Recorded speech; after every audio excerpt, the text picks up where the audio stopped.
ध्यान रखना, यदि आपने किसी निर्दोष को दंड विधान किया है किसी पदवी पे बैठ के, या किसी असहाय असमर्थ को अपने बल के द्वारा रौंद करके तुमने धन लिया है, या छल कपट हिंसा के द्वारा तुमने धन लिया है, तो किसी दूसरे की जरूरत नहीं तुम्हारा नाश करने के लिए, वो धन ही पर्याप्त है। जो धन तुमने लिया है तुम्हें किसी दूसरे दुश्मन की जरूरत नहीं, वो धन ही तुम्हारा सर्वनाश कर देगा। देख लेना, देख लेना, खुद अनुभव कर लेना। इसी जीवन में तुम्हें अनुभव होगा कि मैंने बहुत गलत किया है। मरते समय तक तुम्हें बोध हो जाएगा कि तुमने क्या किया है। अभी नशा है तुम्हारे दिमाग में बल का, बुद्धि का, तो देख लो कुमार्गामी प्रवृत्तियों के द्वारा धन कमा के, पर जब इसका परिणाम आएगा तो रोते नहीं बनेगा, रोने लायक भी नहीं रहोगे, आंसू भी नहीं निकल पाएंगे, आह मचेगी हृदय में। वो अपनी परिवार के पोषण के लिए इतना जलने लगता है कि तरह तरह की पाप की कमाई करके परिवार को सुखी करना चाहता है। हे माता जी, वो धन वस्तुएं कमा के लाता है और उल्टा स्त्रियों के द्वारा संभोग आदि के समय प्रदर्शित किए हुए माया में कपटपूर्ण प्रेम को वो अपना जीवन समझ लेता है। बालकों की मीठी मीठी तोतली बानी में वो इतना फंस जाता है कि दुख प्रधान कपटपूर्ण कर्म करके उनकी कामनाओं को पूर्ण करना चाहता है। दूसरे बेटे का अपहरण करके उसकी हत्या भले हो जाए पर मेरा बेटा सुखी रहे। कैसे ऐसा हो सकता है? ऐसा कैसे हो सकता है? अगर किसी को तुमने 100 आंसू गिराए हैं तो 10,000 आंसू तुम तैयार रखो, तुम्हारे 10,000 आंसू गिरेंगे। तुमने किसी को अगर एक बार भी कटुवचन बोला है तो 10 बार तुम्हें कटुवचन सहना पड़ेगा। ये भूमि है, जैसे एक दाना फेंको तो सैकड़ों दाना पैदा कर देती, इसे कर्म भूमि कहते हैं। तुम्हारा कर्म बहुतायत होकर तुम्हें फल देगा, अच्छा या बुरा, जैसा कर्म किया है। अब वो सोचता है कि धन के द्वारा हम अपने और अपने परिवार के दुख का नाश कर लेंगे। इसी में वो सुख मानने लगता है कि एन केन प्रकारेण दंभ कपट पाखंड झूठ हिंसा दुराचार व्यभिचार, कैसे भी वो धन मिलना चाहिए। अब वो भयंकर हिंसा वृत्ति के द्वारा धन संचय करता है और अपने परिवार का पोषण करता है, जिसके फलस्वरूप उसके लिए नरक निश्चित हो जाता है। जीते जी ये अमुक नरक में जाएगा। जैसे कानून है, आप हत्या करोगे तो अमुक केस लगेगा, उसका परिणाम आपको फांसी या आजीवन सजा, ऐसी पहले से निश्चित है। ये कर्म करोगे तो आपको ये नरक मिलेगा, ये कर्म करोगे इतने कल्प तक। वहां वर्ष नहीं चलते, कल्प चलते हैं।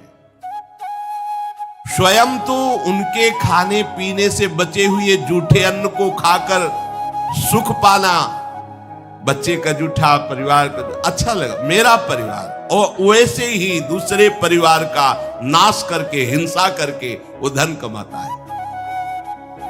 जब ऐसा कोई करता है तो बार बार प्रयत्न करने पर भी दुख हटता नहीं, दुख बढ़ता चला जाता है।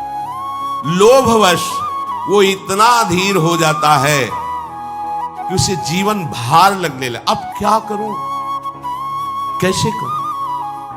क्योंकि अधर्म के द्वारा कमाया हुआ धन कभी शांति प्रदान नहीं करता, सदैव दुख बढ़ाता रहता है, विपत्तियां बढ़ाता रहता है।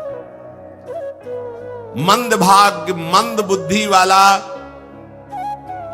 पूरा जीवन व्यतीत हो गया अधर्म करते हुए, अब आया बुढ़ापा, चिंता छा रही है, लंबी लंबी सांसें ले रहा है, कोई उससे बात नहीं कर रहा है। जिनका पालन पोषण किया है वही पुत्र परिवार उसको देखना भी पसंद नहीं करते। खूब खूब खास के थूकता है बुढ़ा, घर के बाहर सब गंदगी फैलाए हैं। अगर कहीं साइड में कमरा पिछवाड़े टाइप कहीं हो तो ऐसे रखे जाते बूढ़े बाड़े, इज्जत खराब होती, सामने ही प्रवेश होते, खांस रहे बैठे, कोई उनका आदर नहीं करता। जैसे किसान बूढ़े बैल की उपेक्षा कर देता है, ऐसे परिवार वाले उसकी उपेक्षा कर देते हैं। फिर भी उसे घर से वैराग्य नहीं होता, हरि की याद नहीं आती। उसने स्वयं जिनको पाला था वही उसका निरादर करते हैं, पक्का। एक बिंदौर है यमुना के किनारे, फतेहपुर जिला। उस समय भ्रमण में थे तो एक गांव की गली से निकलना पड़ा। कोई ऊपर से देख रहा था, वृद्धाया, बड़ा महल जैसा मकान बना था। स्वामी जी रुकिए रुकिए रुकिए, बोलिए क्या बात? मैं बहुत दुखी हूं, ये सब मैंने कमा के मकान बनाया है, मेरे बच्चे मुझे रोज गाली देते हैं, मारते हैं, अच्छे अच्छे पदार्थ बना के पाते हैं मेरे लिए, ऐसे क्या करूं? बाबा जी बन जाओ। बाबा जी से पूछोगे तो क्या बोलोगे? एकमात्र उपाय भगवान की शरण में हो, अब भजन करो, चौथी अवस्था है। बोलो तुमसे बात नहीं बनेगी, चल दिया। क्योंकि लोगों की धारणा होती कोई जंतुर दे देंगे, कोई छूछा कर देंगे, काम बन जाएगा। बहुत गिरी हुई स्थिति लोगों की होती है। वो ये नहीं समझते कि राधा राधा कृष्ण कृष्ण कहने से सब दुख दोष नष्ट हो जाएंगे। तुम्हारा परिवार क्या तुम्हें विश्व प्यार करने लगेगा। जा पर कृपा राम की हुई, ता पर कृपा करे सब कोई। विश्व तुम्हें प्यार देगा, विश्व तुम्हें सम्मान देगा, यदि तुम विश्वेश्वर भगवान श्री हरि का नाम जप करोगे, उनका आश्रय। पर ये मार्ग किसी को नहीं समझ में आता। वृद्धावस्था के कारण उसका रूप बिगड़ गया, बुद्धि कमजोर हो गई, शरीर रोगी हो गया, अग्नि मंद पड़ गई, पुरुषार्थ और भोजन दोनों कम हो गए, बस घोर चिंता। अब पता ही नहीं चल रहा, सोच निकल गई,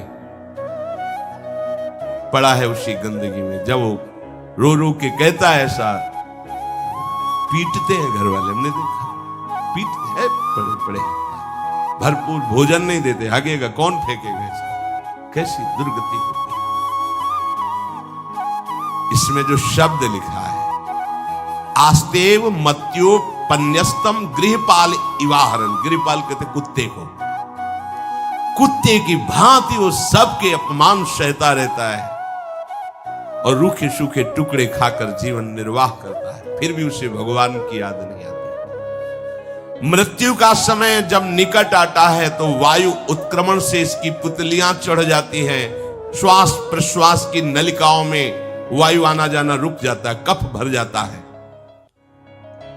अब इसे श्वास लेने में भयानक कष्ट होता है, कंठ में घुरघुराहट, पर उसका मोह उन्हीं अपने बच्चे, परिवार, घर, शब्द, ये सब छूट जाएगा। बड़ी दुर्गति है। अंतिम समय क्या सोच रहा है? ये पत्नी छूट जाएगी, बेटे छूट जाए, और बेटों ने क्या उनके साथ व्यवहार किया, ये मोह है। ये मेरा कमाया हुआ मकान कैसे छोड़ सकता हूं? तो छिपकली बन के आना, इसी मकान में रेंगना। पक्का आपका अंतिम फाइनल आपका चिंतन होता है, आपका चिंतन वही बनेगा जो जीवन भर आपने किया, उसके परिणाम में। बंधु बांधव आकर घेर लेते और मनाने लगते हैं कि अब जल्दी मर जाए, भगवान उठा ले इसे। मृत्यु पाश के वशीभूत महान कष्ट को भोगता हुआ अपने परिवार का चिंतन करता है। वो मूड ये भी नहीं सोच पा रहा कि अगर अंतिम समय कृष्ण बोल दूं, राधा बोल दूं तो काम बन जाए। कुटुंब का भरण पोषण और मोह में लगा हुआ यमराज के दूत आते हैं, मार मार के उसके प्राणों को खींचते हैं। वो तो मार वही जानता है जिस पे पड़ती है, और सोचता कौन है? विवेक है नहीं, इसलिए सोच काम नहीं करती। भयंकर रोष युक्त नेत्र वाले, जिनके देखने से पेशाब छूट जाए। तभी तो आप देखो मरने वाले का शौच और लघु शंका सब छूट जाती है, देखने मात्र से, इतने वो भयानक है। वो देखकर भय के कारण मलमूत्र त्याग कर देता है। सा दृष्ट्वा त्रस्त हृदयः स्रकन मूत्रम विमुंचति। इतना भयावह स्वरूप होता है उनकी घुड़क, और उनकी मार की टट्टी पेशाब सब छोड़ देता है। यमदूत उसे भयंकर यातना देते हुए प्राण खींचते हैं। अब ये तो वही जानता है जिसके खींचते हैं। बाहर वाले सब घेरे बैठे हैं, कोई एक बार भी नाम नहीं बोला। अगर एक बार बोल देता राधा तो भाग जाते यमदूत और वो बच जाता। पर ये सौभाग्य तो जिसने जीवन में धर्म किया है, कहीं ना कहीं भगवद आश्रय लिया उसको ये मिलता है। जैसे कोई घोर अपराधी को सिपाही बांधकर ले जाते हैं, उसी प्रकार रस्सी में बांधकर बलात् उसको यमलोक की लंबी यात्रा कराती है। रास्ते में पिटाई, घुड़कियां, उसे प्यास लगती, पानी नहीं दिया जाता, तपती हुई भूमि पर चलाया जाता है, कुत्ते नोचते हैं, व्याकुल हो उठता है, भूख प्यास उसे बेचैन कर दी। पर यहां किसी की भूख नहीं मिटाई तो तुम्हें रास्ते में भोजन नहीं मिलेगा। यहां कभी किसी को पानी नहीं पिलाया तो एक बूंद पानी नहीं मिलेगा तुम्हें। ये कर्म भूमि है। दावानल जैसी दहकती हुई भूमि पर उसे चलाया जाता है। तप्त बालुका में मार्ग में जब एक पग भी आगे बढ़ने की सामर्थ्य नहीं होती, मूर्छा जाती है, मार मार के उसे चेतना में लाते हैं यमदूत, फिर घसीटते हैं। महान दुख में अंधेरे मार्ग से अत्यंत क्रूर यमदूत उसे यमपुरी को ले जाते हैं। कितना मार्ग? 99,000 योजन मृत्यु लोक से। यह ऐसे नहीं कि कोई गप लिखी हुई है, नहीं नहीं। जैसे तिहाड़ जेल है, अब जानते नहीं तो क्या जानोगे, कहां तिहाड़ जेल? जाओ देखो जाके। आजीवन कारावास, कैसे बड़े कठोर कठोर, जैसा अपराधी वैसा दंड विधान। तो यहां थोड़ी दया है क्योंकि हृदय है, वहां हृदय नहीं है। वहां हृदयहीन शासक तुम्हारे पीछे लगाए जाएंगे। हृदय ही नहीं है, बस एक एक कर्म का हिसाब। जब हमने पढ़ा था पहली बार तो होश उड़ गए थे। जो यहां दूसरे का मांस खाते हैं ना, कोलू में पेरे जाते हैं। कोलू जैसे गन्ना नहीं पेरा जाता, लगा दिया कोलू में पेरे जाते। मरना है नहीं, सोचो कितना कष्ट। फिर इसके बाद समसी से मांस नोच कर उसे खवाया जाता। होश में हो जाओ। 99,000 योजन का मृत्यु लोक से यमलोक का मार्ग है, लिखा हो 99,000 योजनानाम सहस्राणि नवतिम नवचाध्वनः त्रिभिर्मुहूर्तैर्द्वाभ्याम वा नीतः प्राप्नोति यातनः। एक योजन का मतलब 4 कोश, 99,000 योजन। इतने लंबे मार्ग को 2 या 3 मुहूर्त में तय करना, दौड़ा के 2 या 3 मुहूर्त, बहुत कम समय। फिर वहां पहले से तय, इसको इस नरक में डालो, इसको इस नरक में। वहां इतना समय, थोड़ी भीड़ लगी है। जैसे अपने एक फोड़ा हुआ तो अपने इतने कष्ट समझते, अस्पताल जाओ देखो चीख लगी, किसी का पैर टूटा, किसी कुछ, ऐसे वहां सब हिसाब हो रहा है।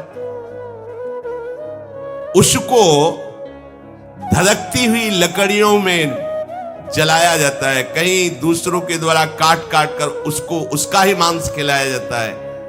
यमपुरी के कुत्तों के भयानक दांत होते हैं, जिंदा, अब मरना है नहीं वहां। भयानक गिद्धों के द्वारा आंतें खींची जाती है।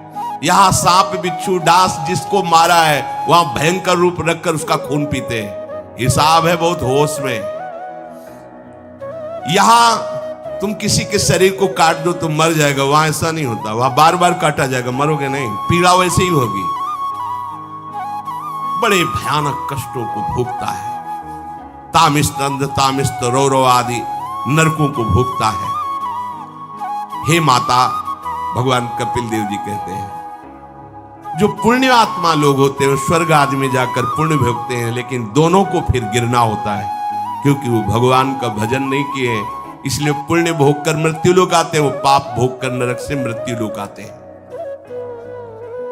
माता जब उनके भोग संपन्न होते हैं नरक आदि के, अब वो जन्म लेते हैं फिर यहां। ध्यान से सुनो, जब जीव को मनुष्य शरीर में जन्म लेना होता है तो प्रकृति में वर्षा के साथ आता है। प्रकृति में वर्षा के साथ आया और फसल में मूली, गाजर, गेहूं, अन्न, इनमें वो जीव प्रवेश करता है और उसे माता पिता दोनों पाते हैं। तो सप्तम धातु वीर के रूप में परिणित होता है जीव।